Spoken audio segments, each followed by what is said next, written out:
Bienvenue à toutes et tous, bienvenue pour ce stage rangé général 2022 de Maïs Sadour, les événements clés de cette année 2022 qu'on va revivre ensemble.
Donc nous avons depuis 2 ans travaillé dans chaque métier avec l'ensemble des équipes, avec des adhérents, avec des actionnaires, sur ce que nous avons appelé des cartes de transformation métier par métier. Je dois dire qu'il y a de très belles réussites qui portent leurs fruits. Les résultats de cette année en sont, je dirais, une première conséquence. Et tout cela a pour vocation de monter en puissance dans les années à venir. Déjà, on a eu à l'automne 21 une excellente récolte de céréales qui nous a bien aidé sur le sujet. On a été très impacté aussi par l'inflation, comme l'a dit Michel.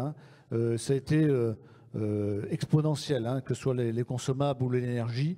On a été très impacté. 2 chiffres, 106 millions d'impact sur nos prix de revient. C'est absolument délirant. On a réussi, et ce grâce à de l'anticipation, au fait qu'on a été aussi aidé par la loi Egalim 2 sur la partie aval, avec Delpera. On a pu répercuter 92 millions d'euros, donc il reste à charge 14 millions. Donc vous voyez, il y a un gros travail qui a été effectué, et il en restait. Et donc là, c'est là où la valeur ajoutée de notre directeur général. Très tôt, on a initié le plan Boost, c'est même paru dans la presse. Ce plan Boost, c'est quoi? C'est un plan d'économie, mais pas que. C'est aussi un plan de création de valeur. Il avait donné des objectifs à peu près de faire 10 millions d'impact sur nos comptes. Et on a, bonne nouvelle, atteint 11 millions et demi. Donc c'est plutôt une bonne nouvelle. Et c'est comme ça qu'on a pu gommer une grosse partie de l'inflation. Et puis après, on a été impacté par l'influenza aviaire. Michel l'a rappelé. On commence à être habitué puisque ça fait le 4e épisode. Grosso modo, pour le groupe Maïs Sadour, c'est entre 18 et 20 millions d'euros d'impact brut sur nos résultats. Notre pôle semences a été très impacté par le conflit russo-ukrainien. Le 24 février, Poutine a envahi l'Ukraine. Et là aussi, il a fallu réagir. Donc il y a des histoires de change, mais pas que. Donc il y a eu une mobilisation à la fois des équipes en France, mais aussi en Ukraine. Et on a réussi à faire 70% de notre programme sur place. Donc c'est quand même à saluer, là aussi, réactivité, anticipation et puis maîtrise. Sur Massite, qui est notre branche semences. Donc tout d'abord, depuis 3-4 ans, il y a un travail qui est fait en particulier dans notre filiale italienne sur tout ce que sont les couverts végétaux, avec un travail très technique. Et donc c'est une diversification qui fait que nous couvrons aujourd'hui un gros 45 000 hectares de la ferme. On aura une table ronde pour bien nous le décrire, voilà. Mais c'est important que vous le présentiez. Là-dessus, cette diversification est un élément pour Massite. Si je regarde les productions végétales, 2 choses. Le Graines d'Alliance. Graines d'Alliance, ça c'est une usine d'aliments qui était désaffectée, que nous avons transformée en usine de trituration avec nos collègues de Vivadour, la coopérative Vivadour, dans le Gers. Nous avons fait une co-entreprise pour, d'une part, donner des débouchés pour les agriculteurs qui produisent du soja et le valoriser localement et leur permettre de faire la rotation de culture. Et deuxièmement, de pouvoir avoir du soja local à mettre dans l'alimentation de nos animaux, ce qui permet pour le poulet ou pour le canard d'être dans la logique de ce qu'attend le consommateur et de ne plus avoir de protéines végétales, de déforestation, et j'ai vu ce matin que l'Europe allait interdire donc les produits qui favorisent la déforestation. Et nous avons travaillé depuis des années, mais ça s'amplifie ces dernières années, à trouver des contrats plus audacieux en maïs spéciaux, en légumes pour nos adhérents, je peux le dire en semences également. Sur les productions animales, bon, on a un enjeu clairement que l'on n'aurait jamais imaginé il y a quelques années à devoir intégrer, c'est tout ce qui a trait à la biosécurité, qui est un élément déterminant. La filière porcine l'avait connu il y a une dizaine ou une quinzaine d'années, mais le palmipède et la volaille doivent l'intégrer et la biosécurité, c'est-à-dire les gestes barrières, doivent être maintenus, même si nous avons l'espoir de pouvoir maintenir ce virus avec de la vaccination, nous espérons dès la fin de l'année 2023-2024. Puis sur le pôle volaille également, nous avons donné à nos équipes les moyens de s'exprimer librement après 10 ans de partenariat avec la coopérative Terrena et sa filiale de Galliance, pour lequel ils étaient actionnaires dans notre pôle fermier du Sud-Ouest. Bien, nous avons fait le choix de nous quitter à l'amiable. Nous avions des divergences stratégiques et donc cela s'est fait. Maïsadour est aujourd'hui propriétaire de 100% de Fermiers du Sud-Ouest. Nous avons investi sur nos fonds 15 millions d'euros pour remettre l'abattoir de Condon dans le Gers à un niveau technique très élevé. Et puis, nous continuons à commercer avec nos partenaires de Galliance. Puis, sur la partie, sur le pôle gastronomie, nous avons le plan Rebond 2023 qui est en train de porter ses fruits. Clairement, l'équilibre en compte d'exploitation, la capacité à continuer à investir avec le soutien du groupe. Cela veut dire que le groupe est toujours resté en soutien de ses filiales malgré les difficultés. Et puis nous avons un enjeu plus global sur le groupe, 2 enjeux. C'est le déploiement d'une politique RSE et puis l'attractivité pour les nouveaux talents. Alors la politique RSE, clairement, nous sommes récompensés, puisqu'au mois de février, nous avons reçu par l'AFNOR la notation confirmée et nous avons la volonté d'aller plus loin. Je crois que dans les 5 ans à venir, et je crois que Michel l'a mentionné, et je suis d'accord avec lui, c'est que la prochaine génération à la fois consommateurs et de salariés à qui vous allez vous adresser ne va pas être satisfait en ayant l'écologie dans le dénominateur, c'est-à-dire faire moins de mal. Ils vont vraiment vous demander à ce que vous fassiez plus de bien à la planète. Je pense sincèrement que peut-être le groupe Maïsadour, qui a cette mission nourricière, est beaucoup plus crédible, à mon avis, pour vraiment devenir une entreprise triplement régénératrice, c'est-à-dire qui nourrit simultanément les individus et les territoires de la planète. Face à ces enjeux climatiques dont on a parlé, dont le président a parlé, comment vous travaillez-vous pour vous adapter à ça, justement ? Alors, nous avons choisi 3 axes. Le premier, c'est de poursuivre la recherche et l'expérimentation sur les variétés de maïs tolérantes au stress hydrique. Deuxième axe, c'est travailler sur les stratégies d'esquive ou d'évitement en travaillant sur des variétés qui ont une période de sensibilité au stress hydrique comme la floraison qui se passe en dehors de périodes les plus exposées au stress hydrique. Et troisième axe, c'est travailler sur la diversification, la rotation des cultures. Nous avons cette année récolté pour la première fois du coton. 2 axes de travail en ce moment, c'est les outils de modélisation, c'est-à-dire que l'agriculteur, s'il a un volume déterminé pour irriguer, l'outil essaie de l'accompagner, de lui proposer quand irriguer pour optimiser sa culture. Et il y a un deuxième axe de travail qui se développe en ce moment, c'est les biostimulants. Et en fait, il y a certains produits qui vont venir agir sur la plante pour limiter son évapotranspiration. C'est-à-dire qu'en fait, en pleine sécheresse, la plante va moins consommer d'eau. Tous les sites contrôlent quotidiennement leur consommation d'eau et tentent de les optimiser autant que possible, évidemment. Et désormais, l'eau, l'énergie, ce sont 2 critères essentiels pour l'achat de toutes nos machines neuves. C'est pour ça qu'on explore de nouvelles pistes, et notamment tout ce qui est réutilisation d'eau de process ou d'eau traitée issue de stations d'épuration. Si vraiment on veut amplifier l'impact de nos actions sur la préservation de la ressource, il va falloir qu'on raisonne la gestion de l'eau un peu différemment. On va raisonner à l'échelle du territoire et non plus seulement à l'échelle de nos usines, quoi. Pourquoi il faut se projeter avec cette question-là sur le territoire? Tout simplement parce que l'eau, tout le monde le sait, ça se partage. Effectivement, territorialement, il faut avoir des gestions qu'on a même sur un bassin de l'Adour qui est collective. Faut-il gérer 3000 irrigants simultanément? Alors, pour générer des crédits carbone qui peuvent être rémunérés, il y a 2 leviers. Réduire ses émissions par des pratiques culturales et le stockage de carbone, par exemple la culture de la forêt, une haie. Alors pour démarrer, il faut faire un bilan sur son exploitation. Faire un bilan, c'est quoi? C'est qu'on va aller chercher les données sur une exploitation, les intrants, tout ce qui va rentrer sur l'exploitation, mais ce qui va aussi être produit et rentrer ça dans un outil. Et en fait, cet outil-là va faire une photo, un instant T de l'exploitation, en termes de bilan d'émissions de gaz à effet de serre d'un côté, et de l'autre côté, en termes de stockage carbone.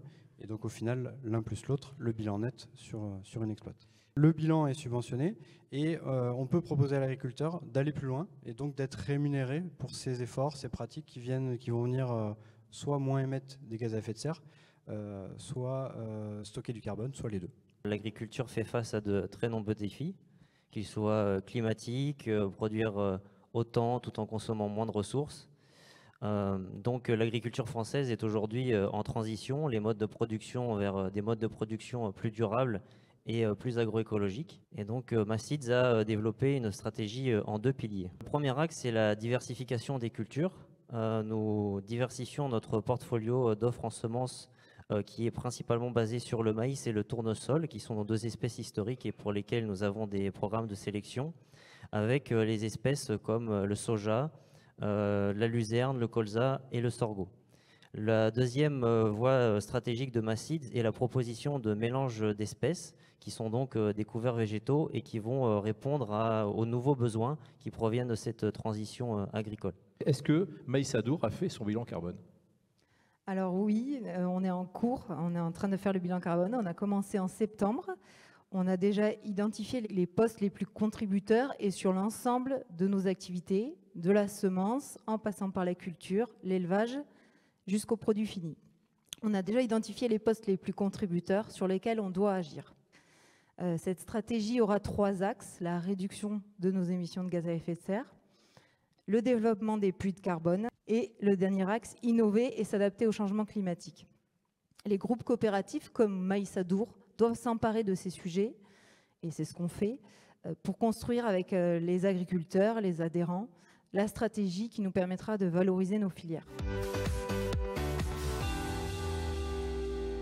On l'a entendu, Maïs Adour veut devenir le référent en bientraitance animale et bien-être animal pour les filières avicoles. Quelles sont les actions pour y parvenir concrètement?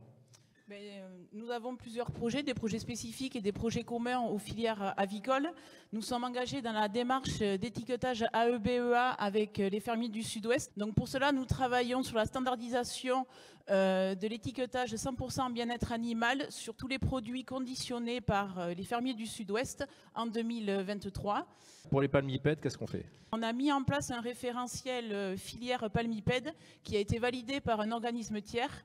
Et notre objectif cette année, c'est de maintenir nos exigences en termes de bien-être animal et de bientraitance animale. Qu'est-ce qu'il y a comme action commune entre les 2 filières? La première, c'est l'agroforesterie. On va poursuivre notre travail pour atteindre 100% des parcours aménagés d'ici 2026. Et on va continuer notre démarche de développement durable impulsée par le groupe. On va le mettre dans tous nos élevages. En interrogeant les Français, ce qu'on peut voir, c'est que on sait quand on les écoute qu'ils sont de plus en plus en attente de savoir d'où viennent les produits, qui les fabriquent, où ils sont fabriqués. Il va falloir qu'on ouvre un peu plus notre filière, qu'on soit beaucoup plus transparent. Donc ça fait déjà plus de 3 ans qu'on s'y emploie avec nos outils. On a souhaité développer donc un nouveau spot télé qui est sur l'antenne effectivement depuis hier, avec le souhait de casser les codes, de nous différencier par rapport à nos concurrents. 900 spots vont être diffusés en télé à partir d'hier jusqu'au 30 décembre. Faire le bon choix, ce n'est pas toujours évident.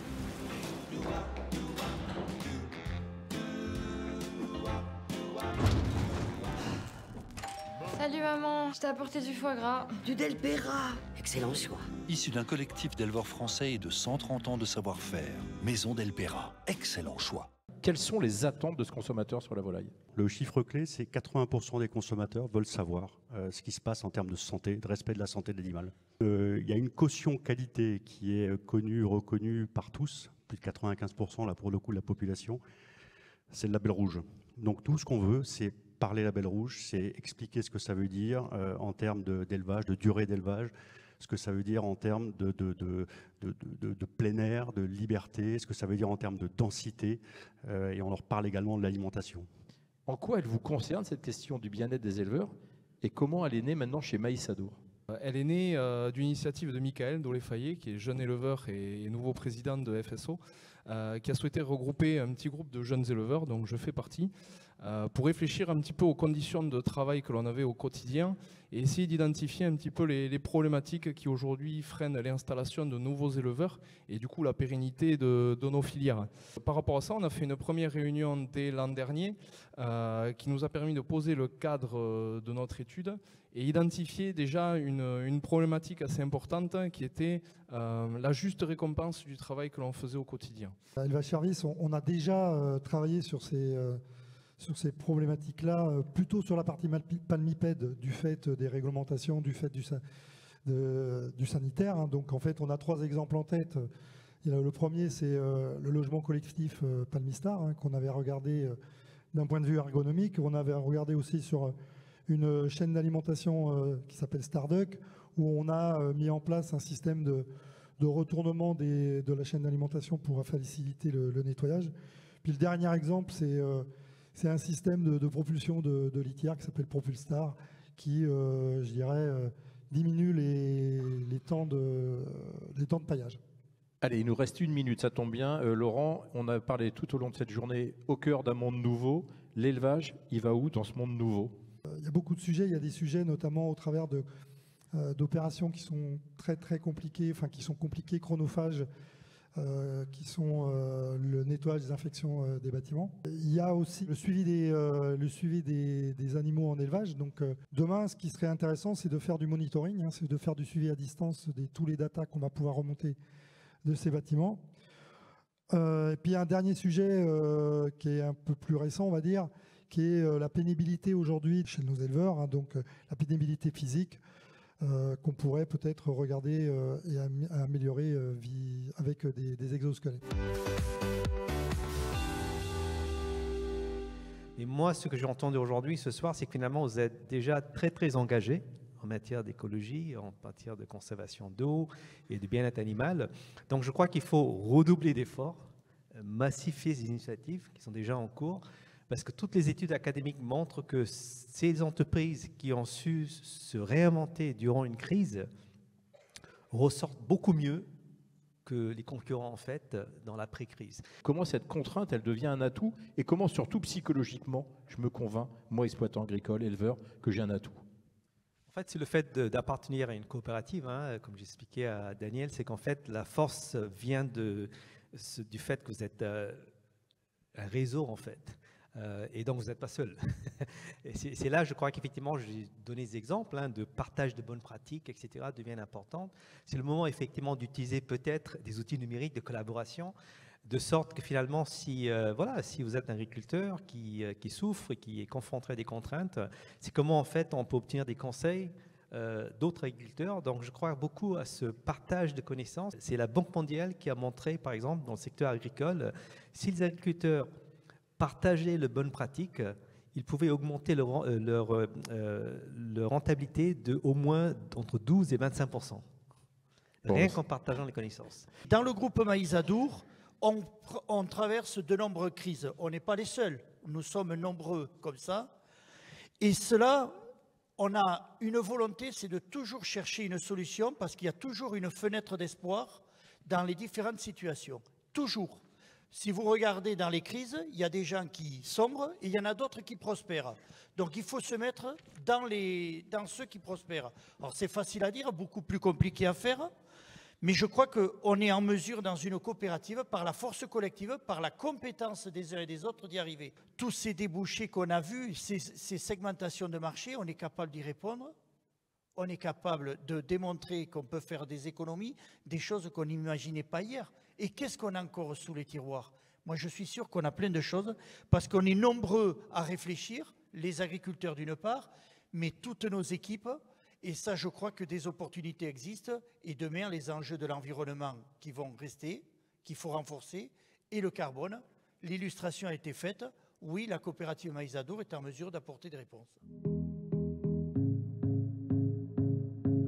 C'est un président qui a fait preuve de beaucoup d'agilité, de souplesse et de capacité d'adaptation. Ce que je trouve formidable, c'est la coopérative, son esprit coopératif et d'être toujours à la défense de la coopérative. Quelles que soient les attaques qu'on a pu avoir, il a toujours été dans la défense de notre coopérative et de nos produits. Et ici, sur notre territoire, nos produits, c'est quelque chose d'important. Cher Michel Prug, cela fait 21 ans que vous êtes à la présidence de cette belle coopérative Maïs Adour. Vous avez succédé au regretté Jacques Castin et je crois que vous avez su pendant toutes ces années eh bien, promouvoir, façonner, sculpter l'évolution de l'agriculture et de l'agroalimentaire.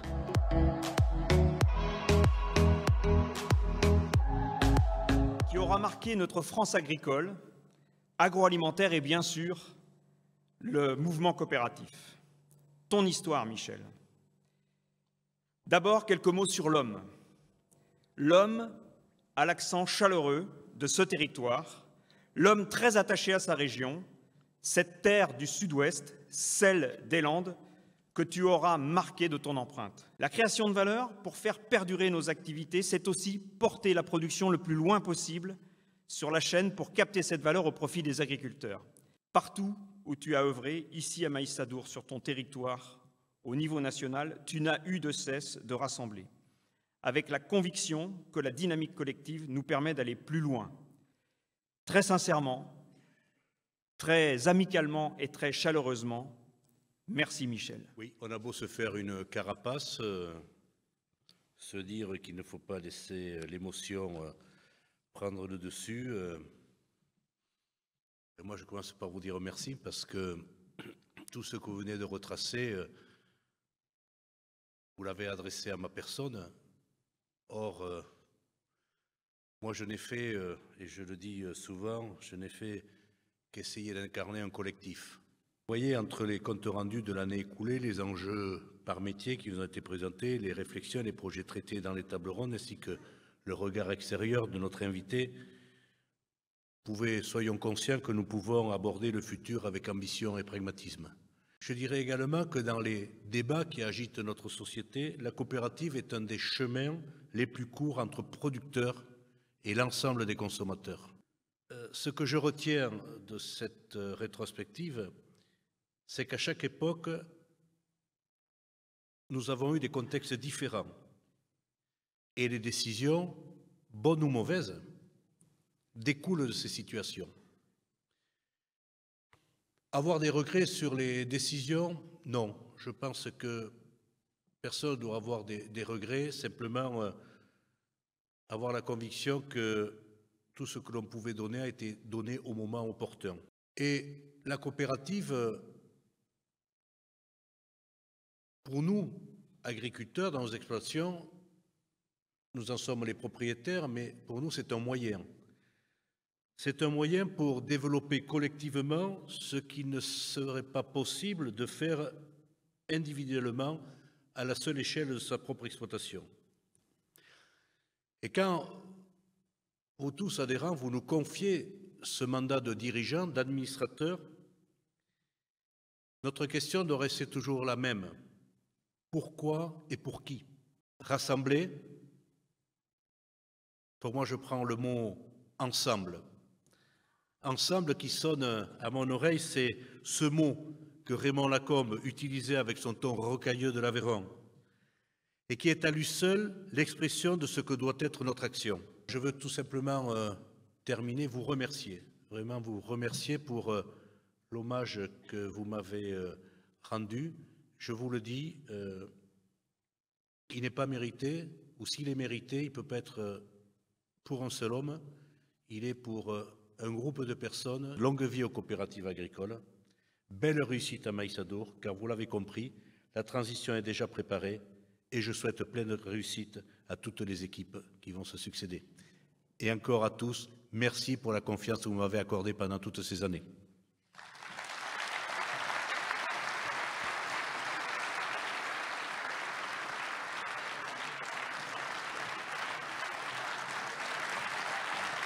Je me souviens de la première rencontre qui a été la nôtre.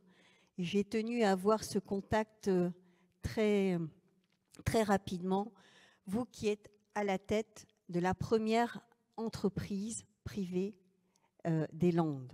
Et vous avez effectivement incarné cette entreprise de Maïsadour pendant 21 ans en faisant évoluer le modèle de coopération, en alliant tout d'abord ce modèle de solidarité, de mutualisation, et qui est un modèle très inspirant pour l'agriculture, au-delà de l'agriculture des Landes, pour l'agriculture française. Ce résultat, on vous le doit. Pour cela, mille merci à vous et félicitations pour cette très belle réussite qui a été la vôtre. Merci.